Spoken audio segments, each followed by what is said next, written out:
banner back up because we're going to be straight on the camera. All right, y'all. What's up? This is the Black Love Dialogue. Let me at least put my new flyer up for the Black Love Dialogue as we get this thing started. So let me at least show that before we officially start this first broadcast with returning guest, Fila Antwine. Here we go. All right, let me put this up. I had this up. We were practicing. All right, y'all. Now, good stuff. We want to introduce the Black Love Dialogue, Legacy Before Love, a private podcast. I've got amazing hosts. And so I wanted to introduce Fila, who definitely was the first person to agree to be a part of a private podcast experience. If y'all know about Mental Dialogue, she's been on Mental Dialogue many a times. I try to do the the Mental Dialogue perspective. We did a great show talking about relationships. As you see, she's as I always highlight, she's an award-winning relationship coach. So, Fila, thank you for being down with this endeavor as we're going to get off the public broadcast and go private with it for those who are serious about love, marriage, and legacy. So thank you for agreeing to be a part of the Black Love Dialogue. And as I said, for the audience, I want to introduce them to you before we kick off at the end of the month with the official private podcast on January the 25th, 8 p.m. But thank you for being with me, Queen. My pleasure. Thank you for having me. Thank you for always seeing me and appreciating what it is I have to offer. What you're creating is something phenomenal, and I think that it's really going to blow the roof off things. So I am happy to be a part of it. No, absolutely. Again, bring you to the broadcast anytime we had serious relationship conversations.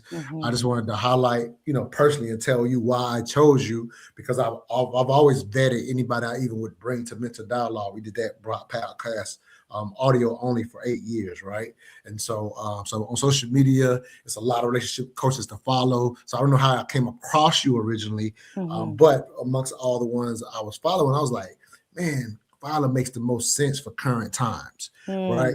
Like we were always talking about I think we did. You may have been on the show. We were talking about I don't know if you were on this show or not, but I remember we did a show in Mental Dialogue talking about, is there pee in the dating pool, dating pool or something like that, right? So we did that show, and so there's a lot of new dynamics in current times that we're both very aware of. And so when I watch you and see what you're talking about, I'm like, her stuff is prevalent for now. And I say that specifically, again, is what made me bring you on, is because while there's a lot of stuff that I feel like we haven't held on to that we should have from the past, I think sometimes people romanticize that, and if you romanticize it too much, it still won't help people now, even though it's a lot of good stuff.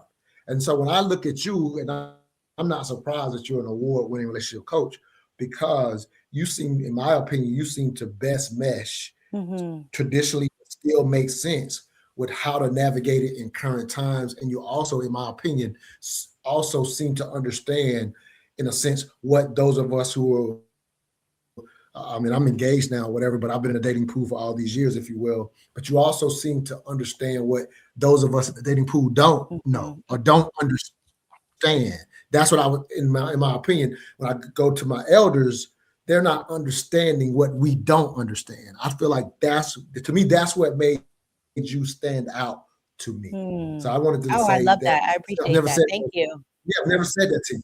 Yeah, I've never said that to you. But that in particular, I'm like, it's like, it's not an approach. You don't, for me, you don't approach people with just, you don't know this. It's like you have an understanding of, okay, in current times, you don't have this foundation. So it's like you have a beautiful way of weaving that foundation, but relating to what the current pool of daters, those of us out here still trying to figure it out, what we don't understand. So that's just a beautiful thing. So I'll put it back to you. No, absolutely. So I'll put it back to you and just simply ask, why did you agree to be a part of a private podcast experience? We're going to explain those details in a second, but just, what we're trying to do, what made you say, I want to be a part of this in particular? So first of all, I have no ulterior motives, right? I'm clear, upfront, and direct about the fact that I want to help restore relationships between Black men and Black women. I want us to have a community and a foundation of healthy relationships. That's why I'm here. And so the private podcast gives an opportunity to go underneath the surface level conversations, to dive deeper in an environment where there's safety, where there's nourishment, where there's support, where people can have that safe space to say, well, this is what I'm really feeling. This is why I'm really angry, outside of all of the public opinions, right? And the fear of being seen by a larger group. So I said yes, because I really do believe that this is going to be a pathway to creating some substantial change within our relationship dynamics. And that's what we need so much.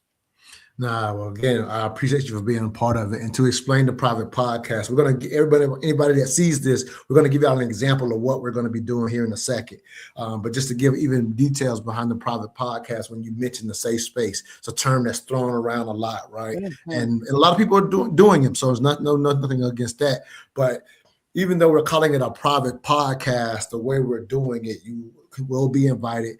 There will be a fee to be a part of the private podcast. So it's not just available to the public. The other thing is, believe it or not, we're not recording. Like, that's how serious and committed when you say, this is something that you generally do with no ulterior motive.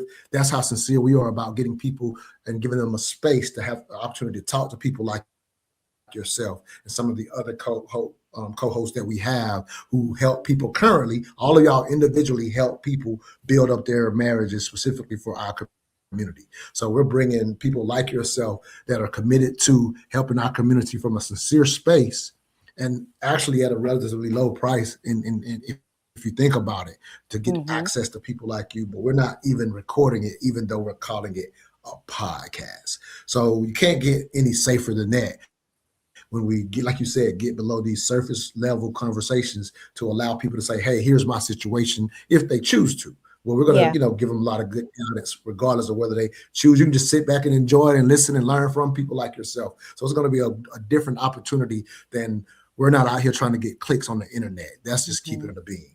I'll give you one last thought, and we're going to give an example of, what we're going to be doing on the podcast.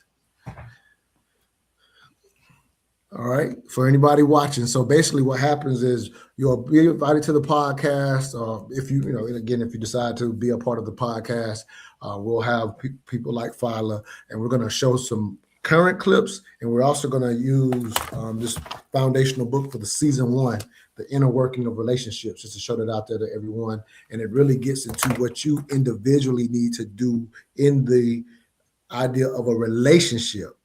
And so it really makes you work on yourself. So that's why we are using this book to start off season 1, and also clips like this. So here's a clip, and and this is the type of things we'll be doing part of the podcast. So we're going to highlight that all month before we start on January the 28th at 8 p.m. I'm sorry, January 25th, that Sunday, before we start. So if you come to this YouTube page, you're going to see a lot of examples, just small examples of what we'll be doing. The difference is you'll be able to participate because you'll be on the podcast with us. So if you pay to be a part of the podcast, you will be able to talk directly to us as well. So that it won't be just watching a podcast and commenting in the comments. You literally will be part of it and can talk directly with us and give us your 3 cents about the input. You may have some wisdom that everybody needs to hear when you're a part of our private podcast.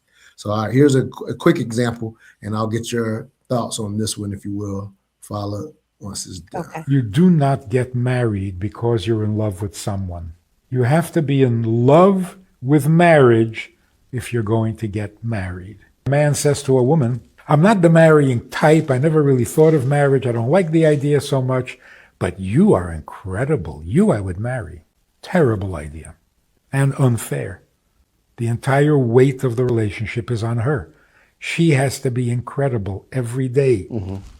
Otherwise, he has no interest in being married. What's up? It's your boy, Black Socrates. As I always say, the truth comes in all colors. I find this clip to be very profound. It's something that I didn't understand until my 40s, if you will. Highly recommend go find the Mental Dialogue Talk Show, How I Lost a Decade Chasing Love, hip-hop, How I Lost a Decade Chasing Love, as I break down my misunderstanding of what I now understand, I understand this guy is saying.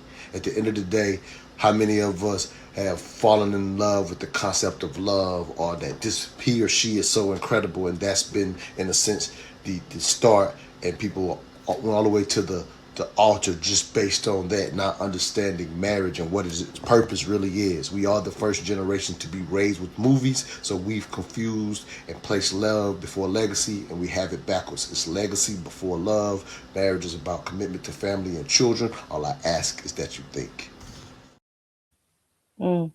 Your thoughts, Fila? So I absolutely love the commentary. And it really speaks to the level of selfishness that we currently see, right? The individualism that we see when folks are getting into relationships. It really is about how is this going to give me something as opposed to what can I give to this partnership? What can we build together?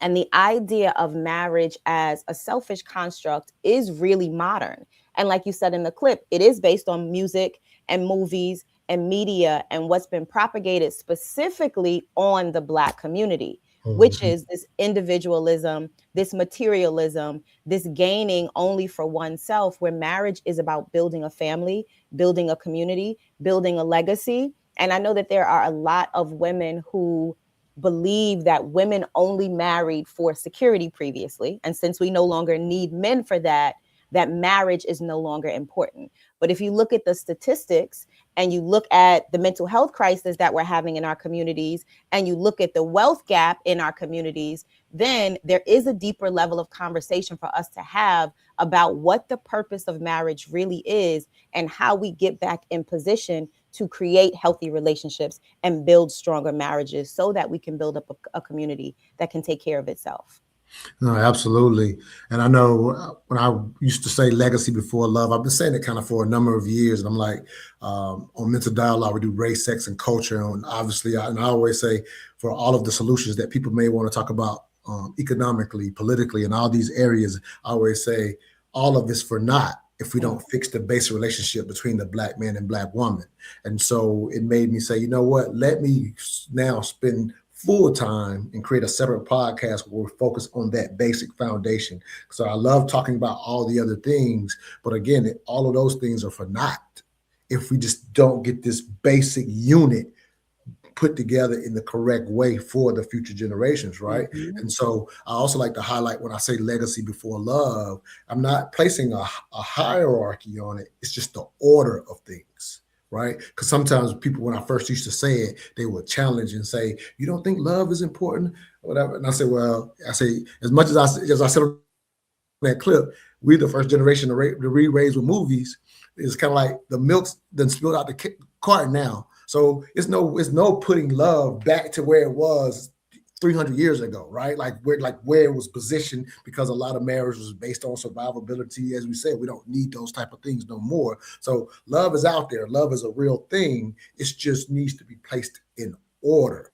I'm not lowering it. I'm not making legacy higher. It's just the purpose. And that's why we say legacy before love, just to kind of describe that for anybody not listening. We're Absolutely. not saying that love is below legacy. We're not saying that at all. Love absolutely has its place. It's just when you do it in order, the type of love you have in that type of situation is very different than what we're seeing currently. Like you said, the selfish form of love, where it's I want someone to love me to make me feel a certain way, and there's no foundation on the romanticized love you see in a book or in a movie. That's not a foundation to get you through and actually end up with a legacy. And so it's leading to a lot of the things that we're talking about. So hence, that's why we're doing this podcast.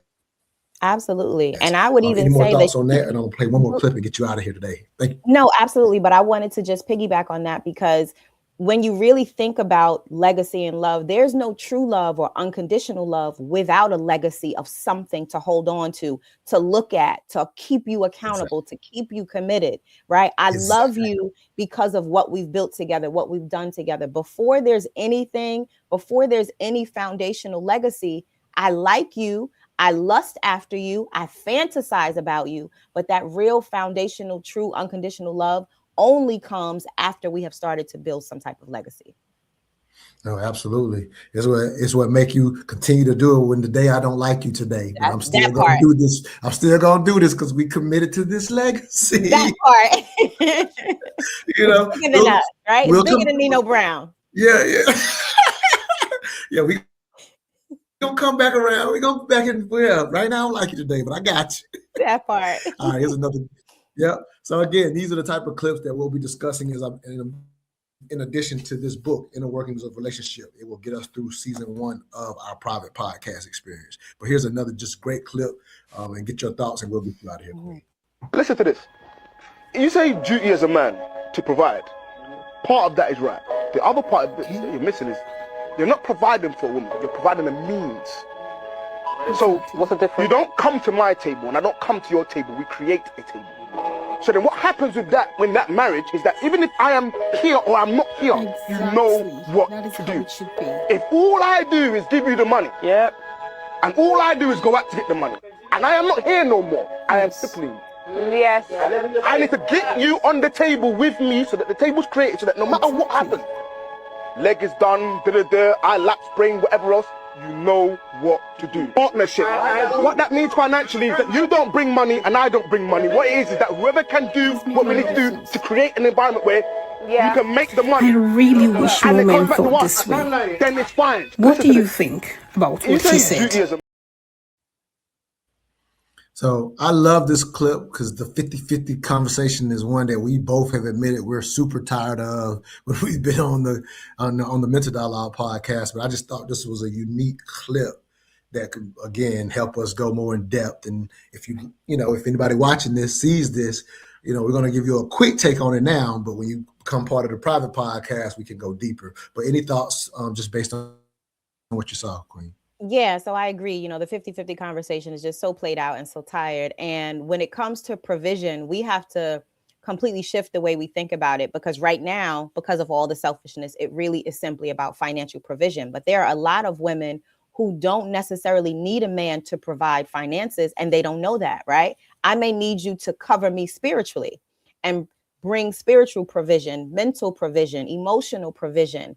And what a man is really supposed to do is to cover his woman so that she is able to cover the children and the other things.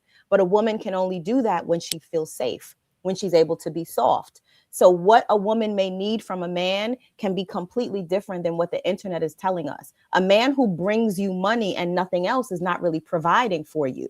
That's a form of control. That's a form of manipulation, right? And so we have to really get to a foundational place of understanding. And when I say we right now, I'm talking about women, of understanding what we need. What is it that I need in order to be able to submit to this legacy that we're creating, to be able to learn from a man who comes to bring me something and to be able to accept what he's giving and what he's bringing. And if I make more money, then we put that money in the joint account and the bills are paid. But what's happening outside of the money, outside of the financial provision, I think is more important than that financial resource itself. I love it. And I particularly love what the guy says in the clip, because as he said, if I just bring it and if I'm gone and you don't know what to do, it's highlighting how much the money itself is, how the money itself is not where we've placed it. We've placed too much importance on the finances. The finances are important. Like, I want to make sure I'm clear out there, because people hear you don't speak in extremes, but people hear you in extremes, right? So I'm not saying the money's not important, but when he highlights, if all I do is bring you the money and I'm gone and everything falters, so he's speaking to all the things that have to be put in place. And he said, regardless of what money I bring to the table or the money you bring to the table, we have to, he's basically saying, create a vehicle that sustains whether you are either one of us are gone. That's what the aim is. And that's a different conversation, regardless of what you bring home financially, personally. Mm-hmm. But we're having conversations focused just on the money, to your point. So definitely, I love that clip. Thank you for your time. Don't want to keep you long. We're going to introduce, maybe, we'll get you one more time, and we're going to just use these to introduce, and we'll have more information the next time we have you on for anybody that's watching to get locked in on how to be a part of the Black Love Dialogue. Sunday, 8 p.m., January the 25th. We'll have way more details the next time I bring Fila on. Thank you for your time, Queen. My pleasure. See you soon. All right, cool.